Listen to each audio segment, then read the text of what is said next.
Pour yourself a cold one and listen to the best college football picks podcast going, The College Draft.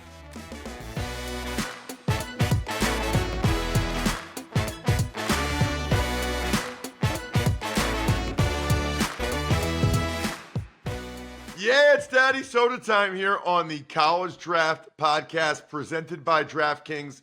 The crown is yours. One of the most popular college football betting podcasts out there, which transforms as soon as the season's over to an elite NFL draft podcast for those of you that are into the top prospects. And guess what? Not just the top prospects, all of the prospects, because my brother from another mother, in terms of our love and adoration for the sport of football, is my guy Emory Hunt at FBall Game Plan on Twitter, Football Game Plan on YouTube. Never too early to get the draft guide. In fact, we're like a month away from the holidays. So why not go to footballgameplan.com/2026 draft guide? Get it for your buddy or your brother who loves the NFL draft.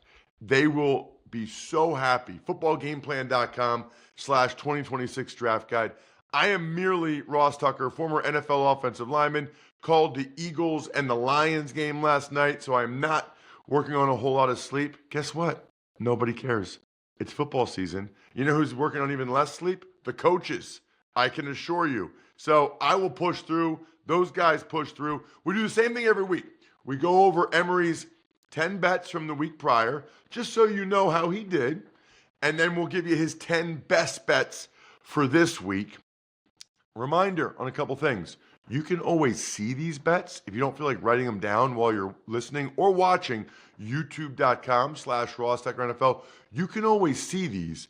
Patreon.com/RTmedia on the college draft thread on our private Slack channel. My producer Jack posts them. So patreon.com/RTmedia if you don't want to be furiously writing these down every week like I know some of you do. I should have been telling you guys that earlier. Then we'll get to this week's bets. And of course, I've got some topics du jour for Emory. You can check us out on social media at Ross Tucker Pod. I am at Ross Tucker NFL. Emory, you were 4-6. So not as good of a week as you had been having, but you are still above 500 for the season going into week 13, which is what I care about. I want you to be above 500 for the regular season. That is an accomplishment. It started Friday night.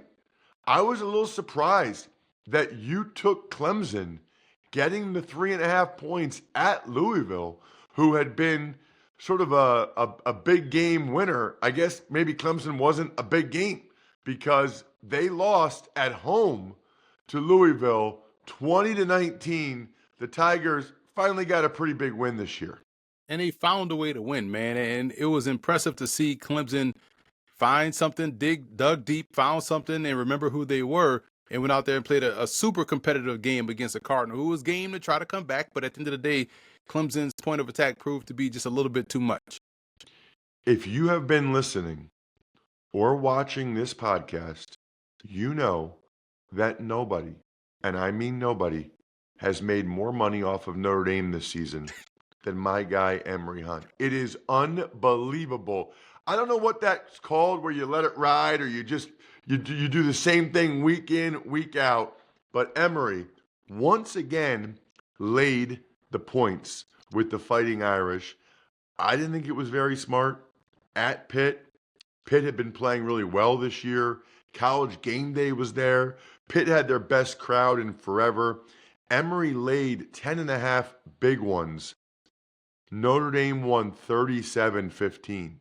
You know, we're to the point, college and the NFL, these teams are telling you who they are. It's time to believe them. And Notre Dame is good again. 37-15, Emory. Well, it's fascinating, Ross. This again, we do this early on a Monday morning, and it was 10.5, which was a bargain by the time kickoff because they had moved all the way up to 12.5. And even on CBS Sports HQ, I'm still laying a 12.5 because of, again, Notre Dame has to win style points and they have to win in an impressive fashion. and it jived up perfectly for them because Pitt was playing well. So now this was a ranked game, a chance for them to get a ranked win in an impressive fashion. So why wouldn't I lay the points, especially when you have the best player in college football, Jeremiah Love? You know, I want to make sure we get to all the bets, but I might have something to say about Jeremiah Love later. That guy is unbelievable. South Carolina, Texas A&M. You took the under 48.5. In fairness, I don't think anybody thought South Carolina would score 30 points, let alone 30 points in like the first half or first three quarters. You know, obviously your bet lost. Kudos to A&M. That is a super, super impressive comeback. Right, because at the end of the day, when I saw I'm calling the game, I was calling the Delaware State Howard game at the time, and I saw the score. I'm like, oh, wow. So when I saw the 30-3 lead, I'm like, all right, well, at this point, I kind of want South Carolina to, play good defense in the second half. Yeah. You know what I'm saying? I don't care about A&M losing, a game in the top 5, but at the end of the day, I want the bet to hit. But when I saw the comeback and the score kept creeping up, man, shout out to A&M for just staying in the fight and realizing. I've always said this during the broadcast. Don't look at the score. They were down 30-3, right? You're not down 27 points. You're down 4 plays. Just make 4 plays and you're back in the ball game. And I love when teams take that mindset and not look at the score, the deficit, just look at how many plays we're down. Let's go make 4 plays, and boom, that's what they did, and they got the win. Michigan, you took the Wolverines laying 9.5. This was a theme for you. Emory, those of you that are new to the show, maybe you're checking us out, youtube.com/Ross Tucker NFL. Emory lays more points than most people. Emory takes more favorites and lays points. It's not what I do on the Even Money NFL betting podcast at all. It's not my cup of tea, but it's what Emory does. It's actually been very good for him this year. It was not on Saturday. You laid the 9.5 with Michigan at Northwestern. That did not come through. Michigan won the game 24-22, but they did not cover.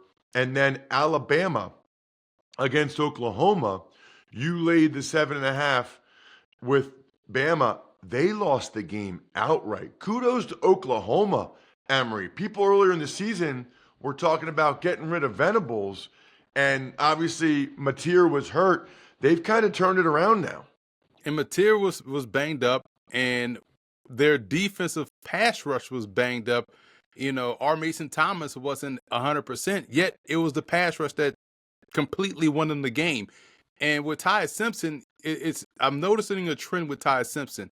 He'll start off great, and then as the game goes on, he starts to wane in the deep balls, and the passing at the intermediate to deep levels gets a bit inconsistent, and it's hard for him to find that groove he had earlier in the game. And that's something that speaks to his needing to get more reps and more time on task. But shout out to Oklahoma, man. And listen, this game early Monday was 7.5. By the time we got to Friday, it was at 5.5, 6. So it showed you it was trending toward Oklahoma. Interesting. Yeah, so we did not get closing line value on that one. I wonder, is Ty Simpson still QB1? That, it's like we fluctuate this by the week now. He was QB1 the last few weeks. Now they lost the game. He didn't play great. So now is he a third round pick again, Emory? Here's the thing. I wish and I say this philosophically, I wish folks in the media, us included, draft media, understand if a guy isn't a quote unquote first round talent, do not force yourself to take someone in the first round. Just because a QB doesn't go in round 1 doesn't mean he can't be a starter for you. We've gotten warped into thinking that you have to get a starter in round 1. You just got to get guys that are good, whatever round you get them in, and let them play. You build a team around them, they'll be a part of the team, 111, right? So don't just get caught up in saying, oh, well, if this guy is good, even though he may have some flaws, we got to take him in the first round. The best version of this is what we saw the NFL do collectively in 2022 when they didn't force Kenny Pickett was the first round pick, but I thought that was kind of tied to Dwayne Haskins passing away late in that cycle. So they kind of had to take somebody, but otherwise, none of those guys would have gone in round 1. And we've seen how that worked out on the back end. And so I think because we kind of force the first round picks on people, hey man, it's okay to pass on a position if you don't think they're first round talent. But if you take him in round 2 or round 3, he could still be your starter. We've seen that play out time and time again over the course of the league's history. You laid the 6.5 with Georgia. That came through. That hit. They beat Texas 35-10. And because they won that game, now Gunnar Stockton is a first-round pick and the Heisman winner. And Arch Manning is terrible. That's how it works.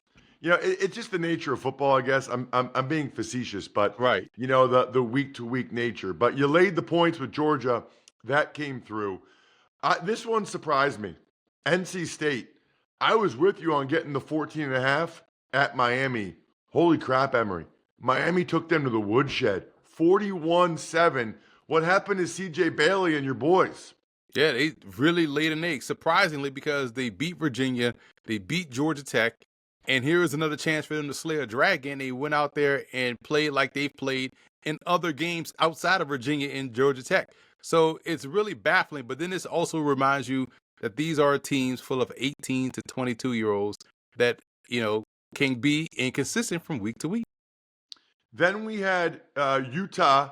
You laid an 8.5 with the Utes at Baylor. That came through. They beat Baylor 55-28, so another win for you. Ole Miss, you laid the 15.5 against Florida. They were not able to cover. They beat Florida 34-24. And then UCLA, Ohio State, you had the right logic. Ohio State just didn't play along. You took the under 48.5 because only one team was going to score points. You were right about that. It was Ohio State. Unfortunately, they scored 48, and the total was 48.5. Yeah. So 48-10. So Emory was 4-6 on the week, went from 59-55 to 63-61. We move on to week 13 in college football. Don't go anywhere. Got to pay some bills real quick. If your mom or wife or anything like my mom and wife, they would love a frame from auraframes.com. Just make sure you use the promo code DRAFT. Unlimited free photos and video. You can personalize it by adding a message before it arrives. You can share the photos and videos effortlessly right from your phone all year long. For a limited time, visit auraframes.com and get $45 off Aura's best-selling Carver mat frames. Named #1 by Wirecutter by using promo code DRAFT at checkout. That's auraframes.com, promo code DRAFT. This exclusive Black Friday Cyber Monday deal is their best of the year, so order now before it ends. Support the show by mentioning us at checkout. Terms and conditions apply. Aura Frames, auraframes.com, promo code DRAFT. If you guys saw my social media at Ross Tucker NFL over the weekend, you saw I was drinking my beloved Labatt Blue Light because that's what I do, because it's the best tasting light beer. With Buy Beer, Get Gear from Labatt, you can just go to the website, snap a photo of your receipt, and upload it instantly to rack up points for exclusive merch. Love when you guys send me pictures of not only your Labatt Blue Light, but the product you got, the merch you got from rewards.labattusa.com. Emory, let's start with Georgia Tech. They're laying 2.5 points against Pitt, and it sounds like you are too.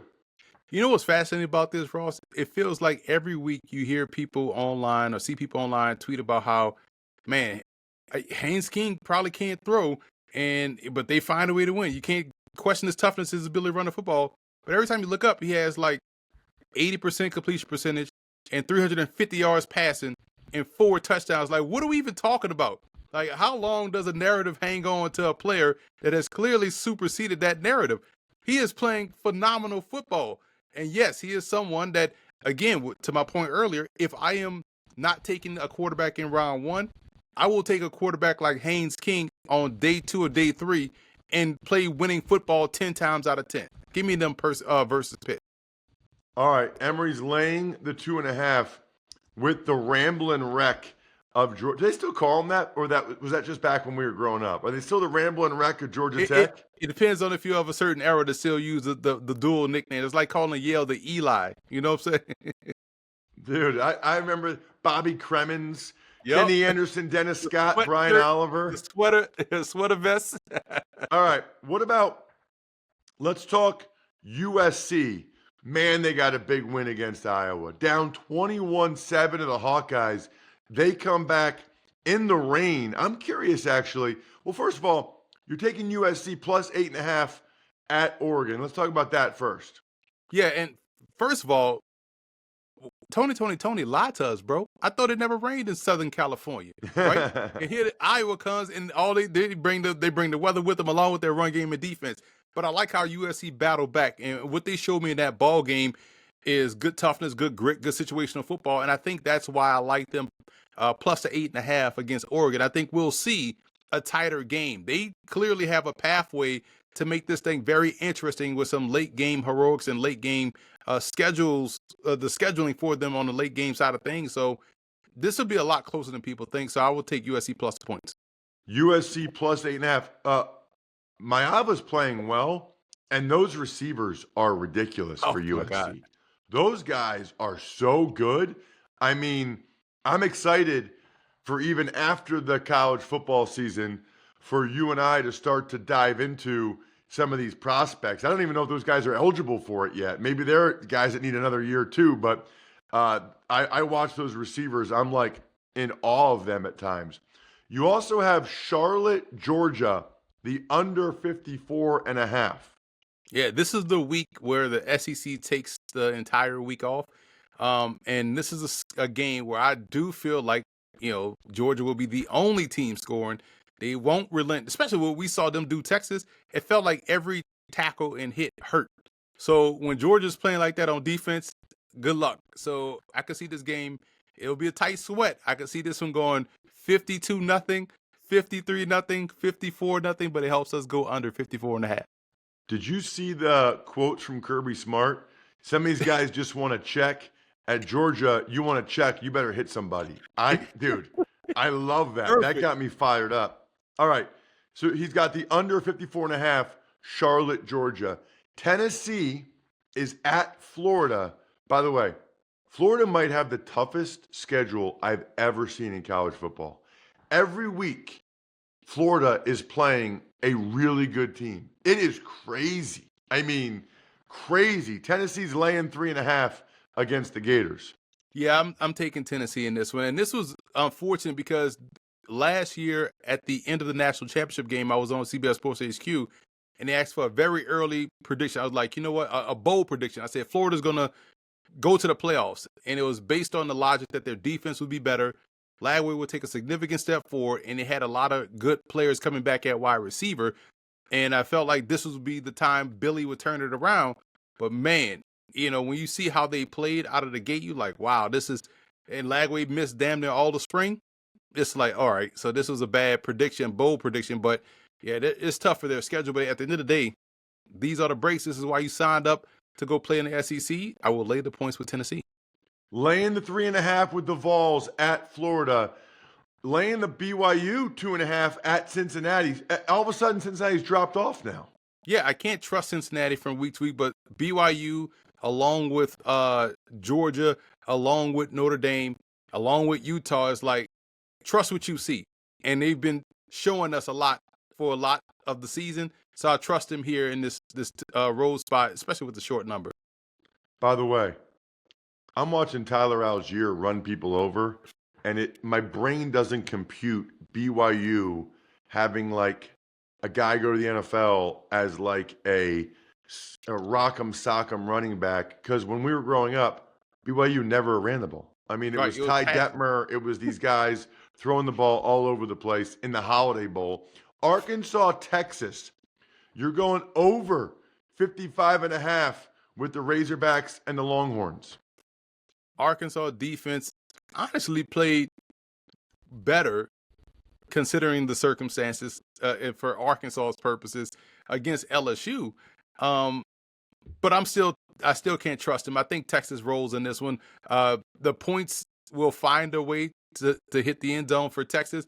Arkansas, because they still have Taylor Green, he'll find a way to make a big play in the passing game or with his legs. He got to protect the football a lot better. He's putting the ball on the ground a lot, fumbles. He had 2 interceptions against LSU. But at the end of the day, I do like them to score. I like Texas to score a lot more, so therefore we cast the over. Over 55.5, Arkansas, Texas. JMU laying the 12.5 against Washington State, Emory. This is your G5 representative in the postseason. JMU is playing lights out, and we know now that because people watched the show and the clip went viral, people understand that Bob Chesney is a significant head coaching candidate for a Power 4 program, and these are the games that he's going to have to win and win big and win it in an impressive fashion. And now that Alonzo Barrett is fully healthy, that offense looks like it looked last year when they beat the brakes off North Carolina and they threw up 60 points on them.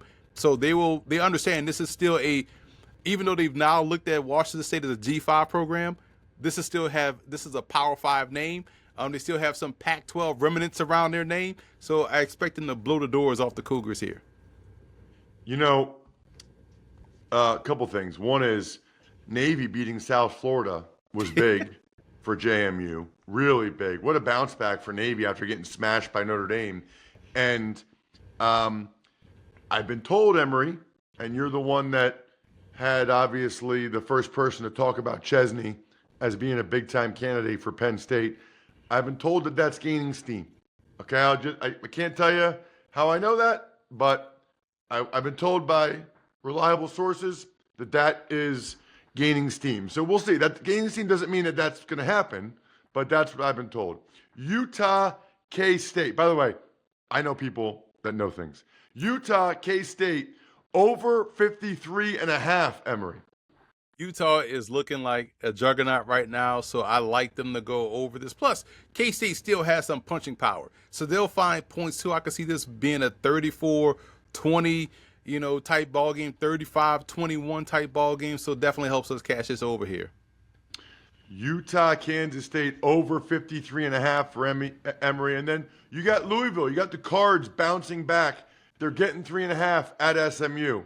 We always focus on the passing game with Louisville, but man, even without Isaac Brown, the backup running back, whose last name is Brown, averaged 9 yards a carry, Ross. So both of these backs, Louisville is running the hell out of the football. So I think they'll bounce back. They won't let that Clemson game beat them twice. They'll go into Dallas and knock off SMU, and so I'm taking them plus 3.5.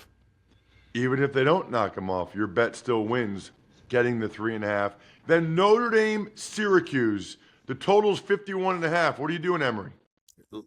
Going over. Notre Dame's going to put up 40. Syracuse is going to find probably 13 points. But because they have the best player in college football, and Jeremiah Love, it's hard not to see him running through the orange like it's breakfast time. So at the end of the day, give me Jeremiah Love and the Fighting Irish to put up 40-plus points against Syracuse. And Syracuse to put up some points because that's just what Notre Dame does, and they'll make it look even better and helps us cash this over. I'm a little bit nervous that you're not laying the points with Notre Dame. You've done that 7 consecutive weeks, and it's hit every time. Why are you not going to the well again? Because I think it's 35.5 or some crazy big number on a Monday. Not confident yet. I'll probably lay it toward the end of the week once we see what the number settles at. But I like the points that Notre Dame is trying to score to make their statement heard loud and clear.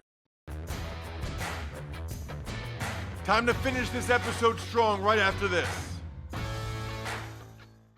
Spend a lot of time on the weekends traveling, looking at my phone, streaming live sports because that's what we do these days.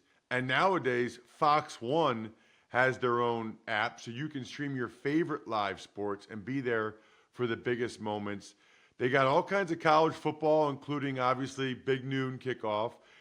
NFL Sundays, they've got it. And then obviously they already had the MLB postseason, NASCAR. It's important to watch these games live. I know you can go back and watch them. Let's be honest, it's not the same. Fox One, we live for live. Streaming now. Got a chance, Emory, on Saturday to go to a college game as just a fan, which was awesome, especially when you're tailgating and you have twisted tea and you can keep it twisted. Here's the deal, okay? We're talking about real brewed iced tea with a little twist, literally.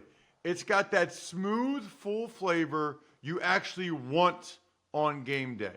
No carbonation, no weird aftertaste. I cracked one open Saturday at the tailgate. I'm not kidding. It went down easier than a quarterback that has no O-line.